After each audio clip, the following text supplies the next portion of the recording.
Do you know that moment when you're just driving around and you think you see one of your dream cars?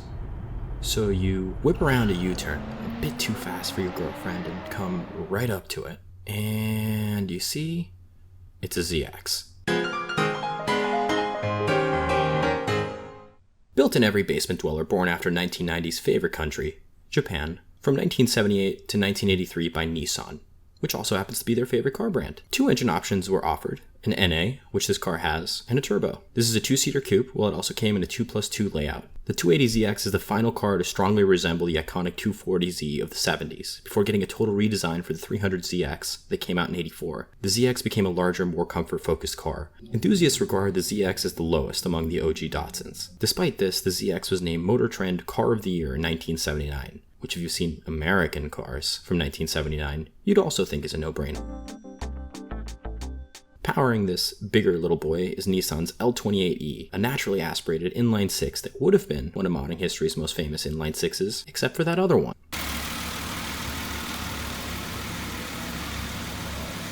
Oh god, that sound is heaven. Oh, for the period, its performance is more than adequate for the price bracket, which, compared with its legendary reliability, people are still modding old Datsun Zs, made it a great choice, even if it is slower than the original 240.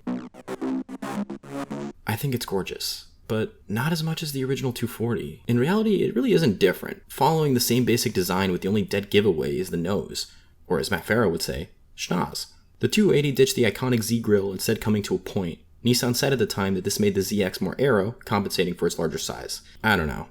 On its own, the ZX looks close enough and beautiful with its receded headlights and curved fastback. The only real drawback being those big rubber bumpers, which were a regulatory thing back in the 70s and 80s. Cargo space is surprisingly excellent, with a hatchback that goes up high enough to give you and your friend plenty of space behind the church on Monday morning. The wheels are simple, but aggressive. The two-tone and Z-badge fit the overall look of the car really well. I really like the gold badging that's all around the car. It seems to be kind of ahead of its time, as this was kind of a trend among Toyota posers in the 1990s. Oh god. It's mint. The smell.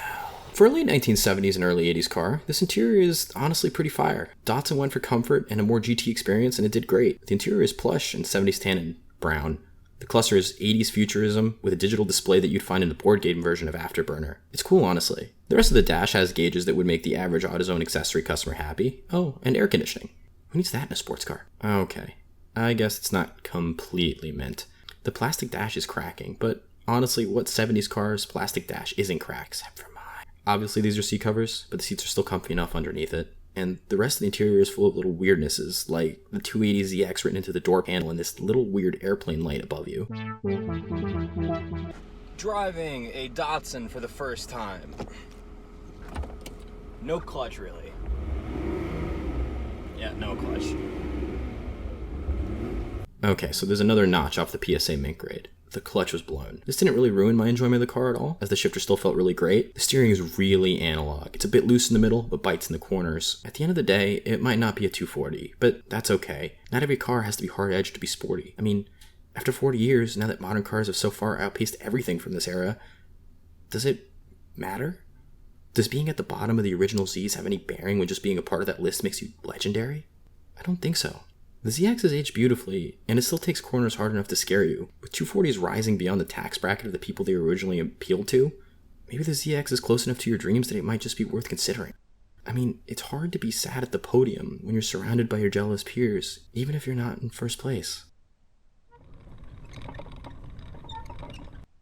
So where does the 1983 Datsun 280ZX rank on my tier list?